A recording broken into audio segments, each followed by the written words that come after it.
Hi friends, welcome back house Tamil channel. நான் ரேவதி. இன்னைக்கு பாத்தீங்கன்னா ஒரு சூப்பரான ப்ராடக்ட், அதாவது ஒரு ஆர்கானிக் நாப்கின் தான் வந்து நம்ம ஒரு டெமோவா காட்ட போறோம். நம்ம எல்லாருமே யூஸ் பண்றது நான் ஒரு பிங்க் கலர் நாப்கின் வந்து எடுத்திருக்கேன். இது பாத்தீங்கன்னா ஆர்கானிக் பிளஸ் நேச்சுரல் நாப்கின். இது பாத்தீங்க அப்படின்னா நம்ம வந்து ஆல்ரெடி மார்க்கெட்ல யூஸ் பண்ணிட்டு இருக்க பிராண்ட், நம்ம ரெகுலரா வாங்குவோம் இல்லைங்களா, 40 ரூபா 50 ரூபாய்க்கு அந்த பிராண்ட். இப்போ நான் என்ன பண்ண போறேன், ரெண்டுமே சேம் அளவு வந்து தண்ணி ஊத்த போறேன்.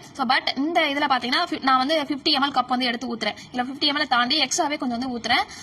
இப்போ நான் ரெண்டுமே வந்து புளிஞ்சு பார்க்க போறேன். சரிங்களா, இது டச் பண்ணி பார்க்கும்போது நல்லா தெரியுது. இதுல சுத்தமா அப்சர்வே ஆகல. பட் இதுல பாத்தீங்கன்னா ஃபுல்லா அப்சர்வ் ஆயிடுச்சு, ட்ரை ஆயிடுச்சு. பட் இதுல பாத்தீங்கன்னா அப்படியே நம்ம கையில வந்து ஒட்டுது. இதுல ஏன் அப்படின்னா இதுல வந்து பின்னாடியும் முன்னாடியும் ரெண்டு லேயருமே பாத்தீங்கன்னா நமக்கு பிளாஸ்டிக் வந்து கொடுத்துருக்காங்க. அது அப்சர்வேஷன் வெளியே வந்து லீக் ஆகாம இருக்கிறதுக்கு பிளாஸ்டிக்கும், உள்ள வந்து ஒரு காட்டன் மாதிரி கொஞ்சமா கொடுத்துருக்காங்க. வேற எதுவுமே கிடையாது. அதுல பிளாஸ்டிக் யூஸ் பண்ணது நமக்கு எல்லா பிசிஓடி இந்த மாதிரி பிரச்சனைகள் எல்லாமே நமக்கு ஒரு இச்சிங் இரிட்டேஷன் எல்லாமே வரும். பட் இதுல பாத்தீங்கன்னா நமக்கு ஃபுல் அண்ட் ஃபுல் 100% வந்து காட்டன் பிளஸ் வந்து ஆர்கானிக் ஆலோவேரா ஜெல். சரிங்களா, நமக்கு சைட் எஃபெக்ட்ஸ் எதுவுமே கிடையாது. இந்த ஃபுல்லா காட்டன் தான். இது மொத்தம் வந்து 10 லேயர் வந்து இருக்கு. இந்த 10 லேயர்